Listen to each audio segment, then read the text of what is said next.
Hello friends, welcome to Kanchan gardening. गर्मियों के मौसम के लिए जो पौधे होते हैं, जो फ्लावरिंग करते हैं गर्मियों में, उनकी तैयारी हमें स्प्रिंग सीज़न से ही करनी होती है। उन्हीं में से ये एक पौधा है मोगरे का। इसकी प्रूनिंग, इसकी पुराने लीव्स हमें हटानी पड़ती है,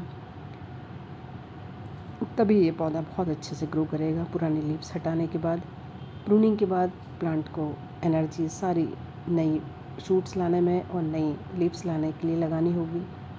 और थोड़ी थोड़ी सॉइल हम इसकी हटा दें ऊपर की, क्योंकि एक तो ये साल भर रखा रहता है पौधा, और उसके बाद सॉइल में काफ़ी सूखी पत्तियां आ जाती हैं, जिससे हमारा प्लांट डैमेज भी होता है, तो उनको भी हटाना होता है। और ऊपर की थोड़ी 2-3 इंच आप सॉइल निकाल के उसमें वर्मी कंपोस्ट मिला के और वापस से फिल कर दें पॉट को। फरवरी मार्च में हल्की हल्की सी धूप पौधे को एनर्जी देती है, और अच्छे से वाटरिंग करने के बाद इसको धूप में ही रहने दें आप फुल। और पुरानी लीव्स जितनी कोशिश हो आपकी हटा दें, ताकि हमारा प्लांट नई लीव्स और नई शूट्स बनाने में एनर्जी लगाए अपने। ये देखिए, बहुत अच्छे से चलने वाले पौधे हैं। ये पेरेनियल प्लांट है। बहुत धूप से हमें इसे बचाना है। अब देखिए, कुछ समय बाद 15 से 20 दिन बाद इसमें नई पत्तियां भी आ गईं। अगर हम पुराने लीव्स नहीं हटाते तो इतनी जल्दी पत्तियां नहीं आती हैं। ये 20 दिन बाद बहुत अच्छे से रिज़ल्ट मुझे देखने को मिला। नई नई स्टेम्स भी आ गईं, और पत्तियां भी देखिए कितनी अच्छी हो रही हैं इसकी, ग्रीन बिल्कुल। पानी एक दिन छोड़ कर ही दें। मैं गर्मियों में हमेशा पौधों में, सभी पौधों में पानी रात के समय ही देती हूँ। ये देखिए, बहुत अच्छे से ये हेल्दी हो गए हैं पौधे सभी। बहुत अच्छी अच्छी लीव्स लग रही हैं इसकी, हेल्दी। बहुत अच्छा लगता है ऐसा पौधा देखने में। हेल्दी प्लांट बहुत खूबसूरत लगता है। अभी भी बहुत हल्की धूप है। मार्च में लास्ट में, अप्रैल में इतनी ज़्यादा तेज़ धूप नहीं होती है। और जब ज़्यादा तेज़ लगने लगे धूप, तो आप पौधों को ग्रीन नेट के नीचे शिफ्ट कर दें, ताकि कई बार बहुत जल्दी बड्स भी आ जाती हैं, क्योंकि हम सभी लीव्स हटा देते हैं, पर वो लीव्स खिल नहीं पाती और धूप में सूख कर गिर जाती हैं पौधे में। इसका भी हमें थोड़ा सा ध्यान रखना होगा। बनने भी लगती हैं कई बार नई लीव्स के साथ, बहुत छोटी छोटी बड्स दिखती हैं। इस समय हमें पौधे की केयर करना बहुत ज़रूरी होती है। और बहुत जल्दी इसकी पत्तियां भी बड़ी हो जाती हैं, और लीव्स कुछ दिखती भी हैं और कुछ झड़ भी जाती हैं, क्योंकि थोड़ी सी तेज़ धूप पड़ जाती है इस पर। ये देखिए, बहुत बारीक बारीक बड्स दिख रही हैं इसमें, पर वो झड़ चुकी हैं। पर हमें बड्स लाने के लिए भी प्लांट को फर्टिलाइज करना होगा।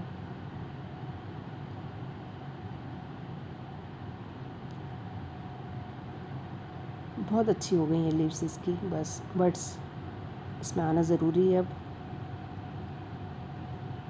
अप्रैल मई के महीने से इसमें बहुत अच्छी फ्लावरिंग होने लगती है। मैं बड्स के लिए भी हमें फर्टिलाइज़ करना होगा पौधे को, तो मैं सीवीड ग्रेनुअल्स दे रही हूँ। जब भी आप सीवीड ग्रेनुअल्स दें, तो पॉट के रिंग साइड में ही इसको स्पून की हेल्प से या हाथ की हेल्प से पॉट के हिसाब से आप डाल दें। उसके बाद भर के वाटरिंग कर दें। सीवीड फर्टिलाइज़र प्लांट की ओवरऑल हेल्थ के लिए बहुत हेल्पफुल होता है। प्लांट को हेल्दी रखता है और बड्स लाने में भी हेल्प करेगा ये, क्योंकि हर स्टेप बाय स्टेप हमें प्लांट की केयर करनी होगी, तभी हमें अच्छी फ्लावरिंग मिलेगी, अच्छी बडिंग मिलेगी, और प्लांट भी हमारा हेल्दी दिखेगा। जब भी आप फर्टिलाइज़र दें, 2 दिन तक आप पानी ना दें। हल्की सी सॉइल हमारी सूखी हुई होना चाहिए, तभी हमें फर्टिलाइज़र देना चाहिए। वो बहुत फ़ायदा करता है पौधों को। ये देखिए, पॉट मेरे प्लास्टिक के भी हैं, क्ले पॉट भी हैं, दोनों तरीके के पौधे में ये पौधे मेरे लगे हुए हैं, और काफ़ी पुराने पौधे हैं मेरे ये सभी। थोड़ी सी भी सॉइल अगर हम इसकी चेंज कर देते हैं तो प्लांट को रीग्रो होने में टाइम नहीं लगता, बहुत अच्छे से ग्रो करता है। तेज़ धूप में आप इसको ग्रीन नेट के नीचे ही रखें। ये फिर 15 से 20 दिन बाद देखिए आप प्लांट में बड्स आने लगी और मैंने ये ग्रीन नेट के नीचे रख दिए थे सीवीड फर्टिलाइज़र के बाद।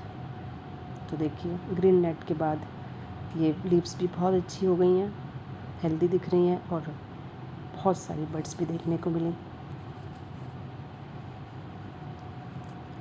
पर फिर भी कई बार 5 से 6 घंटे की जो धूप में रखना होता है इसे, उसके बाद भी इतनी तेज़ धूप होती है, हवा बहुत तेज़ गरम गरम चलती हैं, तब इसकी लीव्स तभी भी सूख जाती हैं।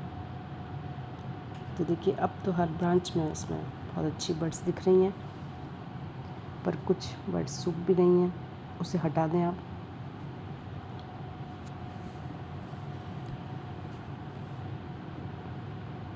बहुत अच्छे लगते हैं मोगरे के पौधे, खुशबूदार होते हैं।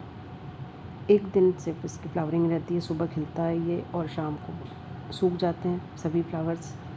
और कभी भी इस प्लांट पर एक साथ फ्लावरिंग नहीं होती है, एक एक ब्रांच पर 3-3 4-4 कलियाँ होती हैं। पहले एक फूल खिल के गिर जाता है, उसके बाद ही दूसरा खिल सकता है। एक साथ कभी भी नहीं खिलते हैं मोगरे के फूल, धीरे धीरे उसकी फ्लावरिंग होती रहती है और चढ़ते जाते हैं फूल। हर ब्रांच पर देखिए कितने अच्छे से बड्स बन गई हैं। नेट के नीचे रखने के बाद ये बड्स काफ़ी अच्छे से बच गई हैं। बहुत जल्दी ये सूख जाती हैं, वैसे थोड़ी सी भी तेज़ धूप लगती है जब। देखिए कितना अच्छा हो रहा है पौधा। अब हमें इनकी फ्लावरिंग के लिए भी फर्टिलाइज़ करना होगा प्लांट को। सबसे पहले हमें गुड़ाई करनी होगी। 2 दिन पहले से फिर मैंने पानी नहीं दिया था पौधों में। थोड़ी थोड़ी गुड़ाई के बाद इसमें जो हम फर्टिलाइज़र देंगे वो बहुत हेल्पफुल होगा कलियाँ को खिलाने में। ये देखिए, और सॉइल देखिए बिल्कुल भी हाथ में नहीं चिपक रही है, इस तरीके की सॉइल होना चाहिए। मैं अभी फ्लावरिंग के लिए होममेड फर्टिलाइज़र ही दूंगी, जो मैंने प्याज के छिलके से बनी हुई खाद तैयार की है। होममेड फर्टिलाइज़र, इसमें फास्फोरस, पोटेशियम, कैल्शियम, मैग्नीशियम होता है, जो रूट्स को डेवलप करने में और फ्लावरिंग को खिलने में बहुत हेल्पफुल रहता है ये। और होममेड रहता है, सभी के घरों में ये आप इजीली बना सकते हैं। इसको एक दिन पहले आप पानी में डाल दें प्याज के छिलकों को, और दूसरे दिन छिलकों को अच्छे से निचोड़ के, और आप या तो डाइल्यूट कर लें पानी में या डायरेक्ट भी डाल सकते हैं आप, कोई प्रॉब्लम नहीं है उससे। अब देखिए फ्लावरिंग भी होने लगी है बहुत अच्छे से। होममेड फर्टिलाइज़र से भी फ्लावरिंग प्लांट में काफ़ी हेल्प होती है। और देखिए कितने अच्छे लग रहे हैं फूल, सभी बहुत अच्छे से खिल रहे हैं। एक एक फ्लावर हर ब्रांच पर दिख रहा है, कलियाँ भी दिख रही हैं और हल्की हल्की खुशबू भी आती है इसमें से, बहुत अच्छा लगता है। और सभी मेरे टेरेस पर रखे हुए हैं। डेड फ्लावर्स हमें ज़रूर हटाना है, ताकि उसके साइड में जो कलियाँ हैं उनको भी हमें खिलने देने के लिए जगह चाहिए। स्पेस बहुत ज़रूरी है। हर फ्लावर को खिलने के लिए हमें डेड फ्लावर हटाने पड़ेंगे, और प्लांट भी हमारा हेल्दी लगता है डेड एडिंग करने से। देखिए कितना अच्छे से ये फ्लावर्स हो रहे हैं इसके, बहुत भर भर के इसमें फ्लावरिंग होती है। 2 से 2.5 फीट के पौधे हैं मेरे सभी मोगरे के, और बहुत अच्छे से चल रहे हैं, सालों से मेरे साथ बने हुए हैं। मेरी इन्फॉर्मेशन आपको कैसी लगी कमेंट्स करके ज़रूर बताएं, और मेरे चैनल कंचन गार्डनिंग को भी सब्सक्राइब करें, लाइक करें, शेयर करें। Happy gardening.